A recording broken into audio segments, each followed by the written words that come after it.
Nandakumar sir, நீங்க எப்படி பாக்குறீங்க? இதுல பாமகவுடைய ஓட்டு வந்து டிஸ்மேண்டில் ஆயிடுச்சு அப்படின்ற வார்த்தையை நக்கீரன் பிரகாஷ் பயன்படுத்துறார். டிஸ்மேண்டில் ஆன இடத்துட்டு இருந்து ஒரு ஆர்ப்பாட்டத்தை இவங்க முன்னெடுக்கிறாங்க அப்படின்றப்போ, ஏன்னா இதுக்கு முன்னாடி தாவேகாவினுடைய விஜயோடைய பிரச்சாரத்திற்கான நேரமும் அன்புமணியோடைய பிரச்சாரத்துக்கான நேரமும் ஒரே நேரத்தில் வரும்பொழுது அந்த இடத்துலேருந்து பின்வாங்கி அவர்களுக்கான வாசலை திறந்து விட்டார். கூட்டணி ரீதியாக பாஜக அதிமுகவோடு இருக்கிறப்போ 2 புள்ளிக்கான இணைவாக டாக்டர் அன்புமணி ராமதாஸோ பாமகவோ இருக்கு இல்லையா? இந்த இணைவை ரெண்டுமே விரும்பலையா?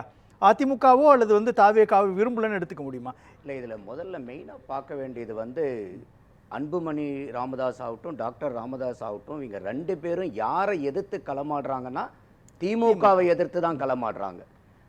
இதுலயும் இவங்க 2 பேரும், ஏன்னா 12ஆம் தேதியே வந்து ராமதாஸ் அவர்கள் வந்து இந்த போராட்டத்தை நடத்துறாரு. புரியுது. 10.5 அவர் வந்து வலியுறுத்துறாரு அந்த போராட்டத்தில். இந்த இடத்துல வந்து இவர் வந்து ரிசர்வேஷனுக்கு ஆபத்து இருக்கு, நீங்க சாதிவாரி சர்வே எடுக்கணுங்கிறத முன்னிலைப்படுத்துறாரு அன்புமணி ராமதாஸ். பத்தரைங்கிறத இவர் பெருசா முன்னிலைப்படுத்தல.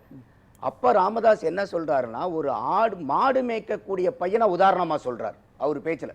ஒரு மாடு மேய்க்கிற பையனுக்கு கூட ஒரு தேங்காவை உடைச்சு கீத்து போட்டு இருக்கிற 10 பேர்த்துக்கு எப்படி சமமா பிரிச்சு கொடுக்கணுங்கிறது தெரியுது, நம்ம முதல்வருக்கு தெரியலையேன்னு குற்றச்சாட்டு வைக்கிறார். அன்புமணி ராமதாஸ் என்ன பேசுறாரு, இவங்களுக்கு கூரே இல்லை அப்படின்னு பேசுறாரு. அப்ப இவங்க 2 பேருமே ரொம்ப திடகாத்திரமா எதிர்த்து அடிக்கிறது திமுகவை தான். அப்ப திமுக வந்து தன்னை சமூக நீதி கட்சின்னு சொல்லிக்கிட்டு இரட்டை வேடம் போட்டுட்டு இருக்கிறத 2 பேருமே அம்பலப்படுத்தி காமிக்கிறாங்க. நான் வந்து திமுக எதிர்ப்பு அப்படின்ற புள்ளியை தாண்டி ஒரு கூட்டணி ரீதியிலான அம்சங்கள் இருக்கு இல்லையா? இது டாக்டர் ராமதாஸ் வெளிப்படையவே சொன்னார், நான் உங்ககிட்ட வந்து நிக்கணுமா, எனக்கு அவமானமா இருக்குது, அசிங்கமா இருக்குது, என் வயசு என்ன, உன்னோட வயசு என்ன, இவ்வளோ ஆக்ரோஷமாக பேசினேன் டாக்டர் ராமதாஸ். இன்றைக்கு பாமகவினுடைய நிலைப்பாட்டிலிருந்து பார்க்குறப்போ பாமகவுக்கான 2 வாசல் இருக்கு இல்லையா? ஒன்று அதிமுகவோடும் போகலாம், தாவேகாவோடும் போகலாம். அப்படின்றப்போ இந்த பார்கெயின் பண்ணக்கூடிய இடத்துட்டு இன்னைக்கு பாமக இல்லை அப்படின்றது அர்த்தம் தான் 2 பேருமே வந்து கலந்துக்காம இருக்கிறதா? இல்லை, என்றைக்குமே வந்து ஒரு ஒன்றா இருக்கிறவங்க 2ஆ பிரிஞ்சாங்கன்னா அது அவங்களுக்கு வீக்னஸ் தான். இப்போ நீங்கள் நடந்த 2 மீட்டிங்கினுடைய கூட்டத்தையுமே பாருங்களேன். ஐயா ராமதாஸினுடைய கூட்டத்தையும் பாருங்கள், ரொம்ப பிசுபிசுத்து போச்சு சென்னையில். பட் அவங்க மற்ற ஊர்லலாம் நடந்ததில் எத்தனை பேர் வந்தாங்கங்கிற பட்டியலை வந்து ஜி.கே. மணி பேசினார் அன்னைக்கு. இப்பயும் வந்து பார்த்தீங்கன்னா ஓரளவுக்கு கூட்டம் இருக்குது. ராமதாஸ் வரும்போதே கூட சென்னையே குலுங்க போகுதுன்னாரு, அங்கே ஒன்றும் குலுங்கல. அப்போது ஒன்றுபட்டிருக்கிறவங்க பிரிஞ்சாங்கன்னா பலம் இழக்குங்கிறது இது சாதாரண ஒரு ஆளுக்கு கூட புரியும். சரி, இல்லை நான் கேட்குறது இப்போ டாக்டர் ராமதாஸ் தரப்போ அல்லது டாக்டர் அன்புமணி ராமதாஸ் தரப்போ கூட்டணிக்கான வியூகங்களுக்குள்ள எந்த இடத்துல நிற்கிறாங்க அப்படின்றது. இப்போ இதில் வந்து நம்ம ரொம்ப ஸ்ட்ராட்டஜிக்கலாக பார்க்கணும். இந்த இடத்துல ரொம்ப வந்து நுணுக்கமாக பார்க்கக்கூடிய ஏரியா இந்த ஏரியா. இப்போ என்டிஏவை பொறுத்த வரைக்கும் அதிமுக 2 பேரையும் சேர்த்து அந்த என்டிஏவை பொறுத்த வரைக்கும் ராமதாஸ் அவர்கள், அன்புமணி ராமதாஸ் அவர்கள் 2 பேரும் சேர்ந்து ஒன்னா உள்ளார வரணுங்கிறது அவங்களுடைய ஸ்ட்ராட்டஜி. அதனால தான் என்ன பண்றாங்கன்னா, இப்போ 12ஆம் தேதி டாக்டர் ராமதாஸ் நடத்தினதுக்கு ஏடிஎம்கே போகல, இப்போ நடத்துறதுக்கு அவங்க போகல. அப்போ இப்போ பிரச்சனையே அப்பா பையனுக்குள்ளார எங்க ஆரம்பிச்சதுன்னா, இந்த கூட்டணியில வந்து நான் அதிமுக கூட போகலான்னு இவர் பாரதிய ஜனதா கூட போயிட்டாருங்கிறது தான் பிரச்சனை ஆரம்பிச்சது, மையப்புள்ளி. அப்போ இன்னைக்கு அவங்க ஏற்கனவே என்டிஏவில் ஒரு அங்கமா இருக்காரு அன்புமணி ராமதாஸ் அவர்கள். அப்போ அதனால அன்புமணி ராமதாஸ்க்கு கருநாகராஜன் போய் பாரதிய ஜனதா சார்பில் போய் உட்கார்றாரு. அப்போ என்டிஏ சைட்ல இருந்து Anbumani Ramadoss is taken care. இப்போ அதிமுக போயிருந்துச்சுன்னா என்ன ஆகும்னா, டாக்டர் ராமதாஸ்க்கு வந்து கொஞ்சம் சலுப்பு வரும். அப்போ அதிமுக வந்து இந்த இடத்துல ஸ்ட்ராட்டஜிக்கலா டெசிஷன் எடுக்கிறாங்க, பாரதிய ஜனதா அன்புமணி ராமதாஸை பார்த்துக்கிட்டோம், நம்ம டாக்டர் ராமதாஸை பார்த்துக்கலாம். ஏன்னா இந்த 2 பேரும் இப்போ அதிமுக டாக்டர் ராமதாஸ் போக வேண்டிய அவசியம் எங்க வருது? வேற யாருக்கிட்ட போவாங்க? இப்ப திருமாவளவன் அங்க இருக்காரு. மூத்த பத்திரிகையாளர் நக்கீரன் பிரகாஷ் சொல்லும் பொழுது இளைஞர்களுடைய வாக்கு வங்கின்றது ஏறக்குறைய அன்புமணி கிட்ட இருக்கு அப்படின்றப்போ அதிமுக அந்த சாய்ஸை டிக் பண்ணலாம் இல்லையா?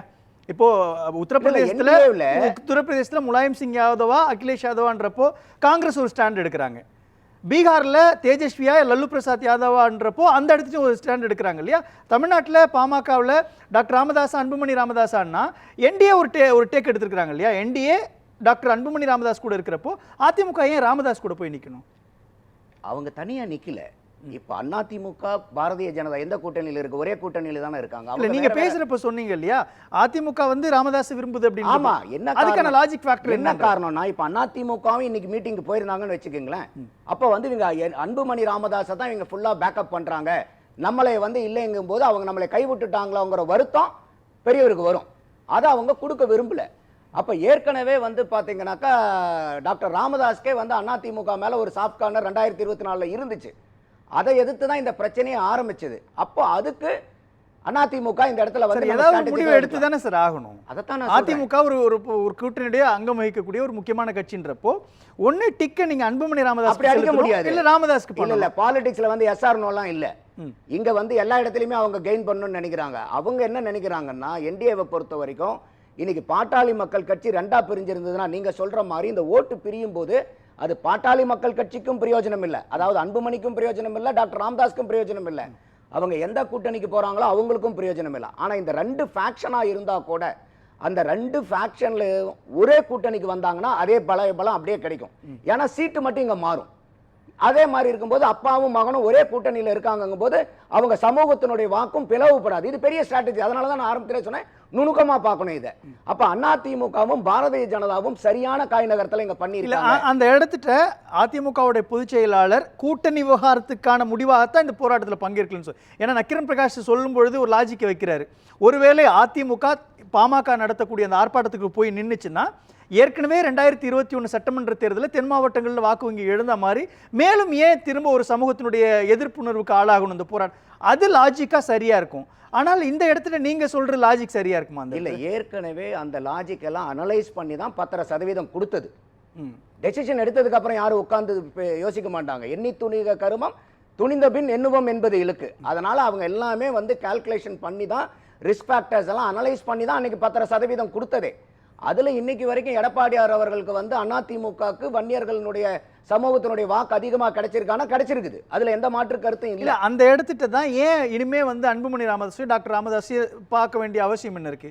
சிவி சண்முகம் இருக்கிறாரு, முனுசாமி இருக்கிறாரு, முக்கியமான பல அதிமுகவினுடைய தலைவர்கள் வட தமிழ்நாட்டிலேருந்து இருக்கிறப்போ பாமகன்ற ரோல் உங்களுக்கு தேவையில்லை அப்படின்ற ஒரு முடிவை நோக்கி அதிமுக நகருதா? இல்ல, அப்படி நகர முடியாது இந்த எலெக்ஷன்ல. என்ன காரணம்னு கேட்டீங்கன்னா இன்னைக்கு பாமகன்னு சொல்லிட்டு ஒரு 4 to 5% வாக்கு வங்கி இருக்கு. அதாவது ஒன்றிணைந்த பாமகக்கு சொல்றேன்.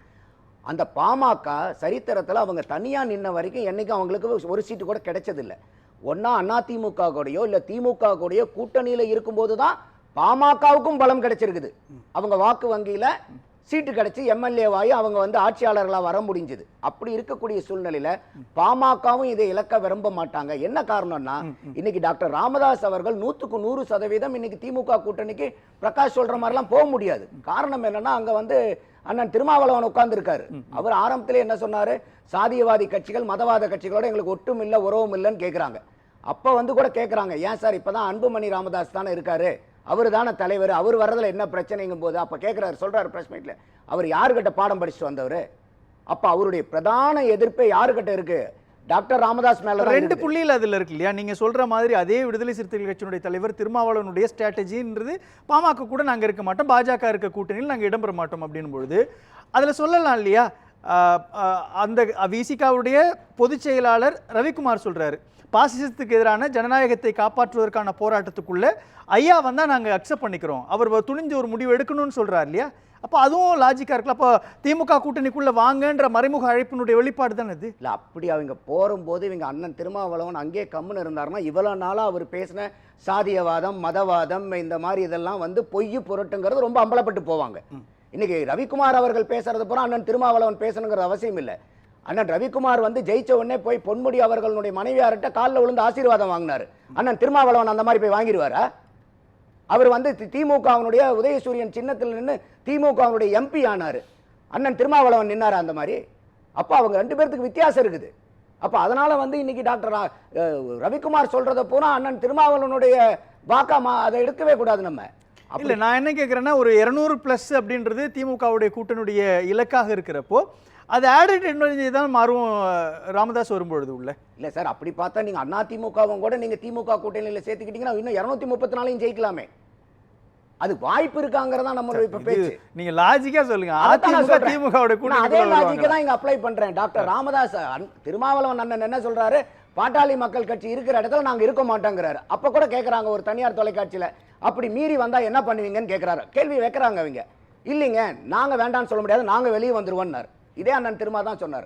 அப்ப இன்னைக்கு வந்து அதுல வந்து பேக் ஃபுட் எடுத்து பண்ணுனாங்கன்னா அண்ணன் திருமா பேசக்கூடிய பேச்சு எந்த ஒரு பேச்சுமே மக்கள் கிட்ட இனிமேல் எடுபடாம போயிடும். ஏற்கனவே அவருடைய பேச்சுக்கெல்லாம் நிறைய கொஞ்சம் ப்ராப்ளம் ஆகிட்டு இருக்கு. அப்ப இந்த இடத்துல வந்து அவங்களுடைய அரசியல்ல பெரிய சறுக்கலை சந்திச்சிருவாங்க. அப்ப திமுகவுக்கு போறதுக்கு எந்த விதமான சாத்தியக்கூறுகளும் 0.1% கூட டாக்டர் ராமதாஸ்க்கு கிடைக்காது. ஏன்னா அவங்களும் யோசிப்பாங்களே, இப்ப 2 பேரும் பிரிஞ்சு போகும்போது, இப்ப உதாரணத்துக்கு திமுக சும்மா இருக்குமா? அன்புமணி ராமதாஸ்க்கு எங்க சீட்டு கொடுக்குறாங்களே அங்கேயே டாக்டர் ராமதாஸ்க்கு சீட்டு கொடுப்பாங்க. கடைசியில் இவங்க 2 பேர்த்தையும் முட்டை விடுவாங்க. ஒத்த சீட்டு ஜெயிக்க முடியுமா அவங்கனால? அப்ப இதெல்லாம் நமக்கு தெரியும் போது டாக்டர் ராமதாஸ்க்கும் அன்புமணி ராமதாஸ்க்கும் தெரியாதா? பிரகாஷ் சொல்ற ஒரு கருத்துல எனக்கு என்ன உடன்பாடுனா, இந்த எலெக்ஷனுக்கு முன்னாடி இவங்க சேருவாங்கிறதுல எனக்கும் நம்பிக்கை இல்லை. ஏன்னா இன்னைக்கு அவர் சொல்றதை பார்த்தா, நீ இனிமேல் அன்புமணின் மட்டும் போடு, பின்னாடி ராமதாஸ் போடாதீங்கன்றார். சிபிஐ கேஸை கூட விட்டுருங்க, அரசியல் சார்ந்த நிலைப்பாடு. ஒரு சொந்த தகப்பனா உன் பேருக்கு பின்னாடி என் பேரை போடாதீங்கன்னு தீர்மானம் போடுறாங்க. அப்ப இன்னைக்கு சிபிஐ கேஸ் அதெல்லாம் விட்டுடுங்க.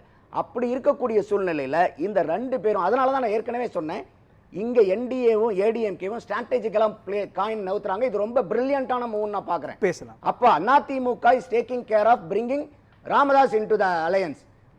பிஜேபி வந்து is taking care of Anbumani Ramadoss to retain Anbumani இந்த என்டிஏ அலையன்ஸ். அப்போ இது இல்ல புரியுது எனக்கு. இங்க தான் இருப்பாங்க. இல்ல புரியுது. அப்போ இத வந்து சமரசம் பேசுவதற்கான முயற்சியில அதிமுக பாஜகவும் இறங்குதுன்னு எடுத்துக்க முடியும். சமரசமே வேண்டியது இல்ல. இப்ப உதாரணத்துக்கு வந்து ஒருத்தவங்க ராமதாஸ்ட்ட போறாங்க, இன்னொருத்தவங்க வந்து அன்புமணிட்ட போறாங்கன்னா அது சமரசம் தானே சார்? அதுல என்ன சார் கூட்டணி? அரசியலே இன்னைக்கு வந்து கூட்டணி அரசியல்னு வந்துச்சோ, கூட்டணி தேர்தல் அரசியல்னு வந்துச்சோ, அன்னைக்கே கொள்கைகளும் செத்து போச்சு. கொள்கைன்னா வேற வேற பார்ட்டி சார் இல்லாம எங்கேயுமே இல்ல. நந்தகுமார் சார், விசிகாவை உள்ள கொண்டு வரதுக்கு அதிமுக போராடுது, இந்த பக்கம் என்டிஏ ராமதாஸை அன்புமணியை உள்ள கொண்டு வரதுக்கு போராடுது அப்படின்னு வச்சா நீங்க அதாவது அலையன்ஸா ஃபார்ம் பண்ணலாம். ஒரே கட்சியினுடைய 2 பிரிவுகளை 2 வெவ்வேறு கட்சிகள் கொண்டு வரதுக்கான அவசியம் வந்து கூட்டணியா இருக்காதே சார்? இது சமரசம் தானே? இது இல்ல சமரசம். அதனாலதான் நான் சொன்னேன், இன்னைக்கு சமரசம் பண்ணிட்டு தான் இன்னைக்கு எல்லா கட்சியும் கூட்டணியில் இருக்குது. இப்ப கம்யூனிஸ்டுக்கும் திமுகவுக்கு என்ன ஒரே கட்சி கொள்கையா? விசிகாவுக்கும் திராவிட முன்னேற்ற கழகத்துக்கும் ஒரே கொள்கை தலைவர்களா? எந்த இடத்துல சமரசம் இல்லைன்னு மட்டும் சொல்லுங்க. இன்னைக்கு வந்து கூட்டணி தேர்தல் அரசியல்னு வந்துச்சோ, என்னைக்கு அரித்தமெட்டிக் ஒன்லி மேட்டர்ஸ்னு வந்துச்சோ, அன்னைக்கு எல்லா இதுவும் லாஜிக்கெல்லாம் அடிபட்டு போச்சு. இப்போ இன்னைக்கு சினிமாவில் பார்க்கும்போது சூப்பர் ஹீரோவை பார்க்குறோம்ல, எப்படிங்க இங்கிருந்து செவுத்துல விட்டு செவரும் பார்க்க முடியுமா, 50 பேர் அடிக்க முடியுமா, லாஜிக்கே இருக்காது. ஆனா அவர் தான் ஹீரோ. அந்த மாதிரி சினிமாவில் எப்படி லாஜிக் பார்க்க முடியாதோ அந்த மாதிரி இன்னைக்கு வந்து நீங்க பாலிடிக்ஸ்ல எத்திக்ஸ் இந்த மாதிரி பாலிசிலாம், ஏன்னா சமூக நீதி தான் திமுகவுடைய வார்த்தை சொல்றது. ஆனா இந்த சமூக நீதியை இன்னைக்கு குழி தோண்டி புதைச்சிருக்காங்க. அதுக்கு அகைன்ஸ்டா தான் இன்னைக்கு 2 ஃபேக்ஷனுக்குமே போராடுது. பேசலாம். அப்படி இருக்கும்போது அந்த கொள்கை வந்து திராவிட முன்னேற்ற கழகத்தினுடைய கொள்கை, தலையாய கொள்கை சமூக நீதினா, இன்னைக்கு இவங்க 2 பேரும் போராடவே விட்டுருக்க வேண்டியது இல்லையே. அப்ப கொள்கைக்கும் இன்னைக்கு தேர்தலுக்கும் சம்பந்தமே இல்லாம இருக்கு.